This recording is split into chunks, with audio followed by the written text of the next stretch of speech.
mamuhold ba? Kaya dapat nasa yung mga tip. Nasa yung tip para dali sa tangtangon ba? Sir, di ba liver table man ito, sir? Kung mabuo na to, sir.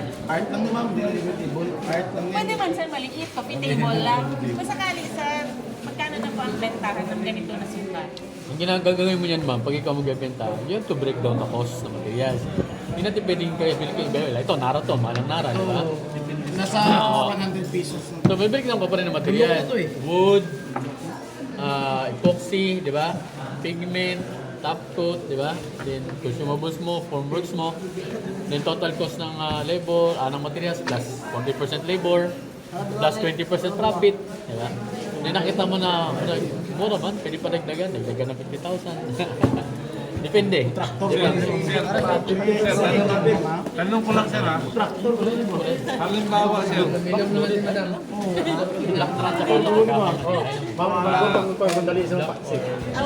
Tanong ko lang sir ba, halimbawa butasan ko dito sir. Lagyan ko ng clear na tubo sir. Para malagyan ko ng lights doon pagdating ng time. Pwede. So pwede siya. Yeah. Basta yung tubo na nilagay mo doon, sir, pagdating dito, kailangan may silyado. Hindi siya pasukin ng epoxy. Para mahuhugot mo yung ano mo. Pero ginagawa na iba niya, sir. I mean, pwede man tanggal. Like, for example, napundin na siya. Kung LED Pwede lang siya lagay mo, lampas dito.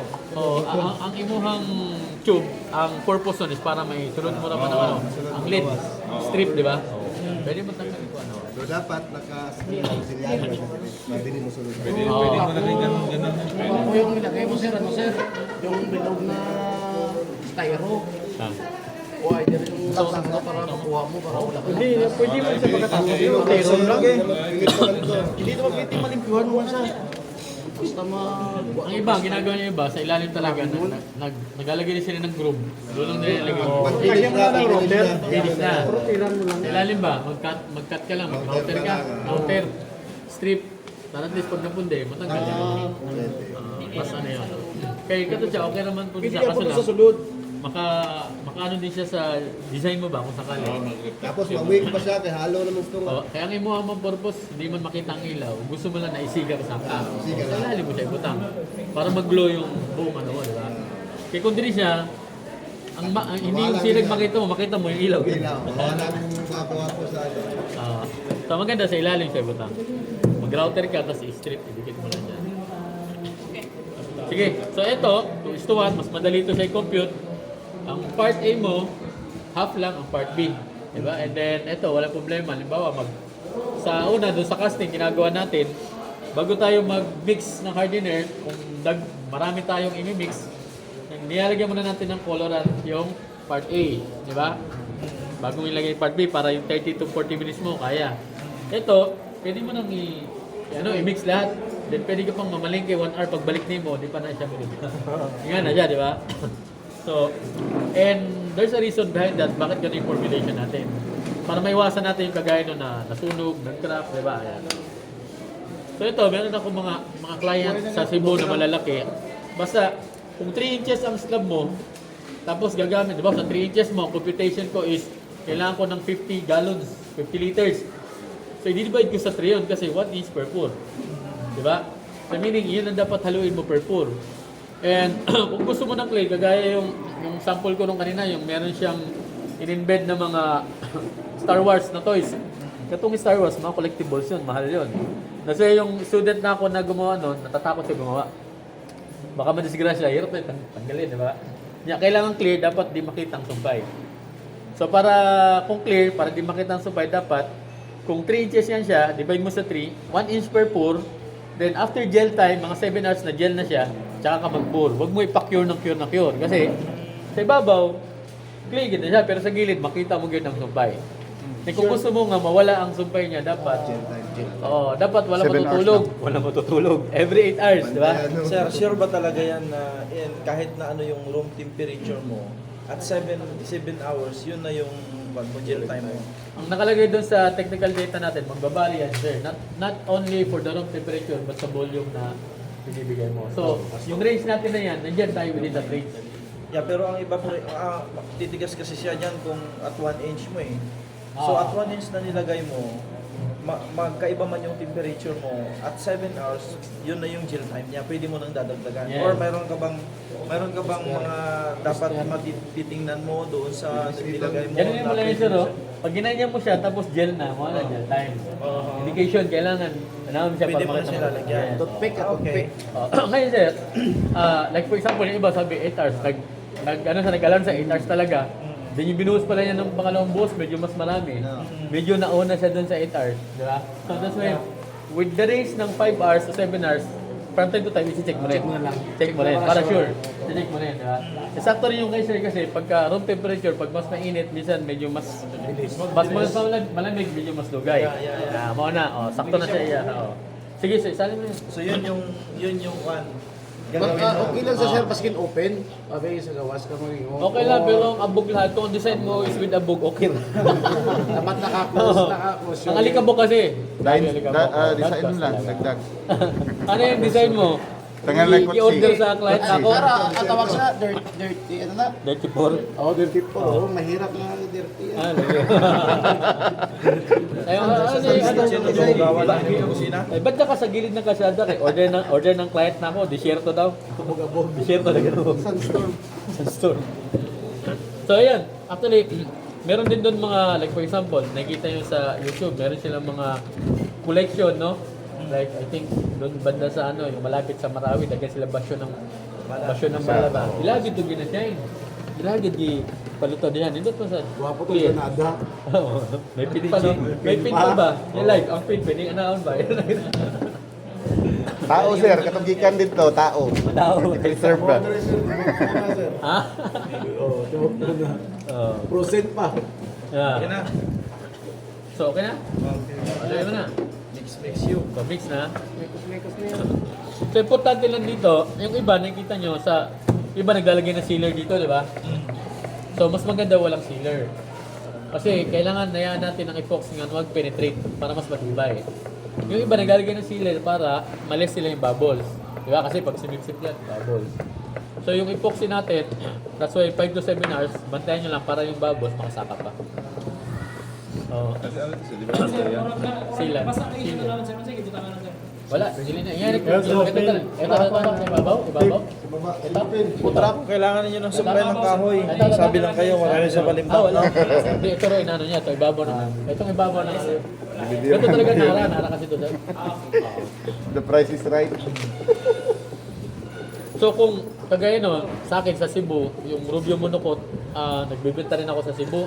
Yung maganda talaga yung pag yung Rubio gamitin mo dito kasi oil based, talagang ma-feel mo yung kahoy. No? Oo. So dapat ang epoxy mo doon, hindi siya aabot hanggang dito. Kaya lalagyan mo siya rito ng silan. Diba? Katong silan. So Kaya sayang pa yun. pagtanggal mo ng silan, Tanggalin mo man din yun. i-flatten mo siya, di ba? Flatten. So pag ma-flatten mo na siya, sanding mo siya, ang diri lang na side, kailangan mo mag-buffing. Kasi hindi ka naman maglalaminate. Kung maglalaminate ka, kahit 240, laminate mo, musinaw ka na yan. Pero kung gusto mong natural wood to, dito, kailangan mo mag-exert ng more effort para umitag to. So ang gagawin mo, sanding ka, taas ka hanggang 800, 1,000, 1,500 with sanding, tapos i-buffing. Yung Minzer na, yung pinakita namin kanina. No, yung 1,000, mas matalas yun. Yung 300, mas pino. So pag ano mo na to, napa-shine mo na to, then dito ka na mag-apply ng mga oil base, no, yung wax dito. So natural wood talaga yan, may dito. Pero ano yan, yung epoxy hindi natatanggal. Hindi na sir. Ito lang naman lalagyan mo sir. So pag nilagyan mo na, punasan mo kanina. Epoxy hindi na magbabago yung ano niya. Pero yun yung pinakamaganda na finish talaga. Yung natural wood. Anong brand? Rubio Monocot. Ang Rubio Monocot, ang benta namin doon, 1 liter tsaka 300 grams yung catalyst. 11,650. Wow. Pero kaya mo ng 25 square meter yun. Kasi kaya tinawag sa kanya monocot, isang tatak lang talaga. Panoorin niyo sir yung si Blacktail Studio sa YouTube. Ganun lang yung ginagamit niya lang. Rubio monocot. And maamoy mo talaga yung amoy ng kahoy nun. Amoy kahoy. Yung kahoy dito, yung naka-rubio mo nung boat, magkakaroon pa, magka-absorb din yun ng kunyari, mga circle Tubig. patterns o tubig. Maka-refill naman siya kasi ano yung oil. Pero siyempre open pa rin siya kasi natural wood lang. Ang trabaho niya, pinapag-glow niya yung kahoy talaga. Napalabas niya. Kaysa Pwede naman ko sa... palagyan ng laminating, yung ah, Tapos nung review mo na to. useless na lang yung review mo. Useless na lang. Huwag ka na lang mag-review. Yun na lang, tapos clean na lang, di ba? Kasi sayang yung review mo. Ganun pa din ang effect. Ano? Oo. Pero ang ano kasi, yung laminate parang plastic. Di ba? Ang review, kahoy talaga. Kaya medyo mas mahal talaga yun siya. Pero maganda, iba talaga. Okay, kami doon yung mga Or varnish na lang sir. ano? katuron niyo mo na po sa table. Basta price is right. Sa palit. Ang ginagawa ko nun sir, may client ako na bumili noon, pag may review, siyempre, yung amount ng review, ito lang na 500. So, kinukuha niya kung ilan grams yung mga gamit niya, pinoprorate rin niya ron. Para meron siya na oil base, meron siya na laminate. Ganun, pag malagyan mo ito, talagang lalabas ko. May silicone dito sir. Nilagyan ng sealant sa ilalim sa'yo kasi kung di mo nalagyan yung sealant dyan, yung epoxy mo pupunta sa ilalim. Diba? Hindi naman kailangan yung ilalim. Hindi mo naman lalagyan yun, diba? So that's why we have sealant dito, sealer. So kung makikita nyo, yung epoxy natin parang naka-quarantine lang siya dito na area. Pero Hindi natin... kung gusto mo sir, pwede mo din lagyan ng, kunyari, lagyan ko ng ilang mm para, may epoxy din sa iba. Ang gawin mo sir, maglatag ka na muna ng manipis. Pag meron okay na dyan, saka mo ilagay yung ano mo para meron ka ng base sa ilalim, di ba? Oo. Kasi kung iangat mo siya, hindi na magpapantay sa ilalim, hindi mo sure na Kung lagyan ko lang ng paa, ng maliliit na paa. Pwede rin, pwede rin. Vamos ang Oo. pagpusin mo, vamos. Pwede rin, lagyan mo ng gano'n. Pero kasi yung ibaba, hindi mo naman makikita eh. Wala naman siguro nagkakapi na nakalit. At yung sa ibaba. Kasi baka yung mga bukbuk. Sa mga bukbuk sir. Hindi, ang gawin mo na lang doon, ang gawin mo doon, pagtapos yan, i-roller mo na lang na isa kung gusto mo i-treat lang. Para hindi siya kainin ng anay. Kaysa naman sa magpakailan ka pa ng gano'n, design na ba? Sir, maganda Para itong table makasave ko. ka pa. Ano naman? Tanawa sa ilalim. Back to back. Kapi ka nakahigda kasi ito. So pwede mo yung say ano? Reversible. Oo. One coat, pwede mo siya lagyan ng one coat. Oo. Sige, so, muna din siya. Second ba ano? So, parang kulang yan ano. Kasi ito, may kita mo siya kung malabnaw pa siya. Luspad pa raw, naluspad, parang... Oo, dagdagan mo pa, kay luspad pa. Parang paputla, di ba? Paputla. Oo. Ha? Ulog. Itong dye na. Diba? Damihin mo. Dye yan, sir. Hindi, metallic. Metallic yan. Ano yung dye?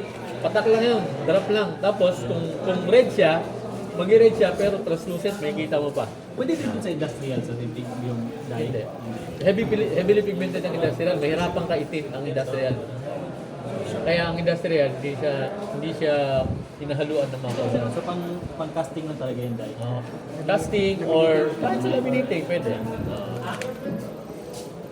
Lalo na yung mga small arts, yung mga jewelry, yun, nilalagyan nila ng gano'n kasi parang crystal ba? Diba? Red or blue, pero nakikita mo yung kabila. Ano yung dye na to? Yung length tsaka yung width, meters yun. Tapos with the thickness yung Millimeter. Para hindi ka na mag-convert into 1,000. Kasi magta-times 1,000 ka pa rin kung puro meters yun eh. So, ang answer nun is liters. Liters yun. Sama ko muna. Pero kung sir, ibutan na naging yes. Huwag balas yun. balas na ba? Ano ba? So, kung may mga customer kayo makutana, then na-share ka ng kahoy niya, so mas maganda, i-forma nyo muna para makita nyo yung job bago ka magbigay ng cost sa kanya. Iba-iba kasi. Tinambag lang na sir. Pinabutilya lang para sure mo ba? Naagya po ga-order o ng mga dagko nga table sir. Dagko yun siya nga pang conference. Oh, actually sa akin sa Cebu, wala lang din mga kahoy doon nga. Ano kayo? Pinakataas sir, pilay nakuha sir. 4 meters. Ha? 4 meters eh. 4 meters, pila ba ka? Gabay lang ba? 4 meters. Pwede na kasuplayan o ka ng mga tag 20 feet sir, 30. Tugno, dara mo na sa inyo. Grabe, kawin din yung Hindi mo ganit ko sir, kung pila ka galon akong ikuan ani sir. Oh, ani ka. Murag 10 wheeler na mag-deliver na dito sir. Lampas lang ganit sa katong self-loading yan eh. Dagko. Palitan na, mahal na kayo. Mga 8-seater. Mga pila ka galon ng gamit kaya. Chabit, nagtatanungan na to ano eh. Kailangan, kuhaan mo gitang volume. Hindi ko na tumatagaan yan. Oh, compute ko na ito na siya. Pwede yan, no? Nalagyan mo ng molding yung Kung ako plywood yung mo. siyang all throughout siya, magbutang pa akong space today. Ano. Kung all throughout din ako, imurag i-submerge yun na ako siya sa ano. Hindi ideal mag-submerge ng sa casting lahat. Yan okay. Ang casting, within 5 hours, water. Sisipsipin lang siya dito. hindi mo yung kaya masarap, di ba? Higupin na sa higupin ito. That's why yung ginagawa natin, laminating dapat to. So after nito, mag-sanding ka, magpundo ka muna laminating. Kasi laminating, 30 to 40 minutes, gel na. Di ba? Imagine, 5 hours ka na tubig. Mahurot na na. Asa na to, nawala man. Sip-sip lang ito. So pagkuha na niya, laminate na lang ka para Laminate. para Kung gusto mo, ang look niya sa birds pagyapon. laminate mo muna. Kasi laminate at saka laminate na clear at saka yung diretso mo siya ng casting, pares na na. Pero ang casting mo, mas magastos kay suyupon rin yung suyupon. Pero, asay mas din doon, sir. Pagmagaman ng casting, sir. Ha? Butanganin mo laminated or pag-backing sa kanan bago mag-laminate. Eh, bato mo talaga. May platinum sanding naman. Kasi ganda yun. Backing, laminate. Diba, kagaya sa video natin kanina. Nag-boss na ako, tinanggal yung forma. May nakagawas niya siya ng kahoy. So, yung flatten mo na. So, flatten, then sanding. Pag sanding na, mga 240 grit, okay na. Then, saka ka na mag-primer. Then, flat coat mo, kagaya ng ginawa natin. Yun na yun. Finish, Ang diba? primer niya sa mo itong laminating. Oh, clear. Clear laminating. Clear laminating. Karon, ang laminating clear, may mga kahoy nga, wala sip-sip talaga ba?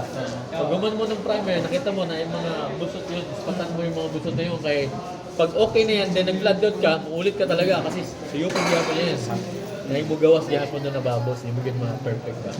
Okay, boss. Okay, so buhos na. Para yun na. Nagyan. So actually, kanina naman siya kasimple good. Kung makita nyo, ang mga babos ani, naagin sa gawas, matunggiin ko na ito nga, ang ato ang formulation is self-degassing. So meaning siya mismo magpasaka ng bubbles. Kani ato ang epoxy. So we formulate this epoxy na self-degassing. Siya mismo ang mga bubbles na yan, masaka gano'n siya. Oh. Kasi yung torch mo, ang torch mo. Ayan, kita mo yung mga bubbles, di ba?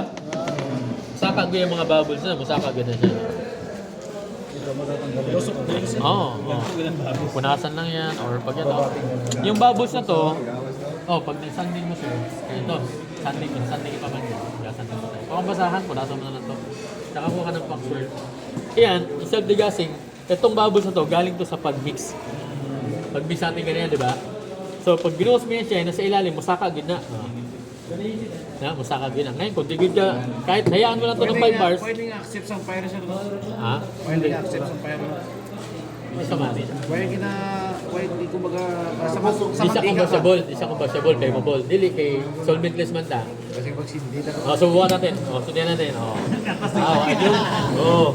Wala na dyan. Wala gisa niliga. Hindi na niliga. So, Pag may ganito ka, sir, wala na alcohol. dito walang problema na. Kasi dito, sa casting at saka sa clear, mas maganda to kaysa alcohol. Ang alcohol, ginagamitan natin yan sa flooring. Ano, pag di natin maabot, barilin mo na ng alcohol, di ba? Kaya pang flooring ang alcohol, mas maganda. Pag dito, dapat ang alcohol, sir, ano lang, spray. Isang spray lang. Kaya pika na, wala na, bro. Buslot yun. Miss lang para, maigo niya yung mga babos, mabuto man. Pag buto mo, level man balik. Kasi hindi ko nakita mga babos, spray lang. Okay, spray ka lang, spray lang yun. Tanan ako, nagid last na mo gawas nga trabaho yung tag-spray. Nagwan tag-spray. Na dapat malinaw ang mata pa. Huwag ka na pang ganun, sir. Huwag ka na, pag gagawa ka na, sir. Wala yung mag-gel time. Oo. Pero wala din yung mag-gel time. Kasi kung ganito pa, mag-swirl kayo, bumalik ka na na. Wala. Madalag ni si balik ni. Wala ka na lang. Ano, di ba? Pwede ka mag-try. So yun, mawala pa yan siya. So start today, karon, yun na namin siya mag-gym time. So, Kaya pa yan, mga 5 hours pa. So pag may ngani ka, dapat talaga, nakita nyo yung project ko na nakabalot talaga ng plastic. Anak, pagbuhos ba, clear man yun, cleaning man, no? So naging magbantay, pag gel na, gawa ka ng swirl or buhos ka ng second layer. Medyo, sir, medyo nagtitig-tigaan na siya. Oo. siya duulo na mananap, sir. Oo na, isa pa na. Ang mananap, kaya nakalagay din sa natin, kailangan yung good ng... Okay, maski magtapot gani ka. Duol ang mga mananap. Wala man yung baho. Wala may amoy. Pero sinaw kasi sinaw. Kaya matrack sila ba? Sinaw. Pag tugpan nila, dili na siya maka... Lagay, problema ko ka na magtapkot gani ko. Doon. Ha? Dapat buntag ka may tama-tama. Alauna, pwede na. Maglisod yung ata dire. Mao naman ang uban. Ang uban pwede mo madala na karon sa may sakyanan. Kani wala gyud, di gyud madala. Unahin natin to. Oo. Tapos ay gibali na mo na siya. Last na lang ni. Sa karon sa tuloy dalon na. Dala na dagan na dito. Alam. Pero kung